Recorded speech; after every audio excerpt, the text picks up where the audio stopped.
You've seen the 5 things I love about the 2022 Grand Cherokee L Limited, and now it's time to talk about the cons. We're starting right now.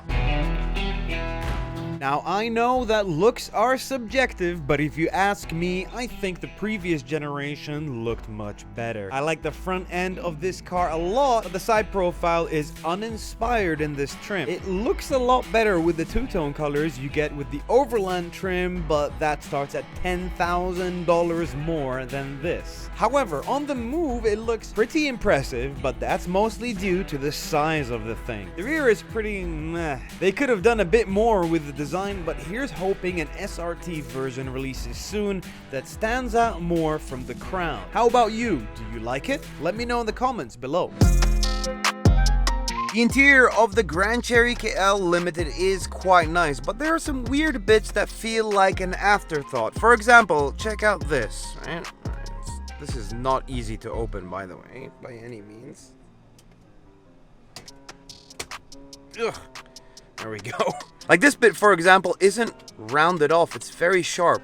You can kind of hear how sharp that is. Ow, that really hurts. Also, this part here, it's kind of sharp and doesn't sound nice and doesn't really feel nice either.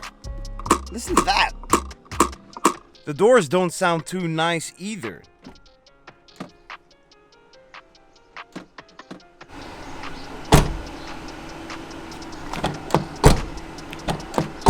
They do sound pretty cheap for a car this expensive. Another thing is that even though that you have a lot of space when you open the second seats to get into the third row, it's not easy to do that one-handed, and I feel like a child would kind of struggle moving that seat out of the way.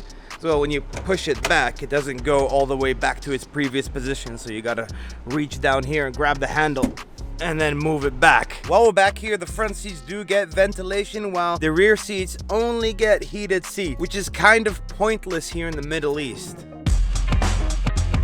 I'll be honest, it's not too inspiring to drive. The suspension is wobbly, to say the best. It's like a piece of jelly that constantly keeps moving.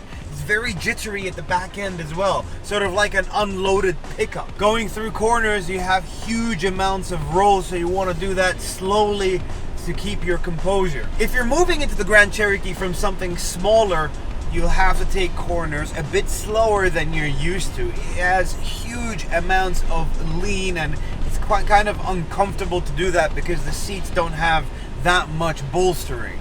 Now, some of you might be thinking, well, it's allowed to do that because it's a very heavy SUV, but in fact, actually, it isn't. Jeep has done a really good job on weight saving, so there's really no excuse. And to be honest, it's a total letdown. It's not fun to drive this thing fast. I mean, I'm not talking about breaking the speed limit, just sticking at it.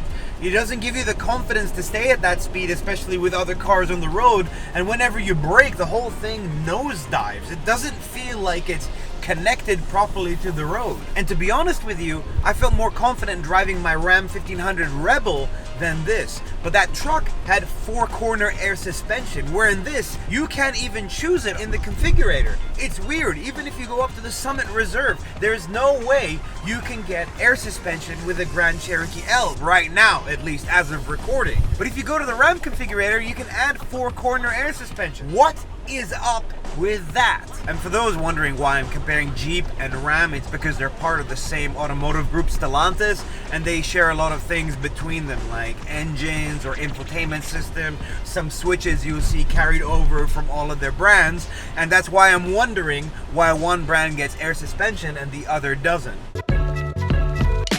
All in all, I think my biggest gripe with the Limited is the name. You see, a Limited Ram 1500 comes with much more than the Grand Cherokee. A bigger screen, heated and cooled seats in the second row, bigger wheels, and the list goes on. Granted, it is more expensive than the Grand Cherokee L, but I was excited to see these features in the SUV, and I guess I'm just a bit disappointed. However, check out this video up here to see the 5 things I loved about the new Grand Cherokee L. There are more things going for it than there are against. Take care.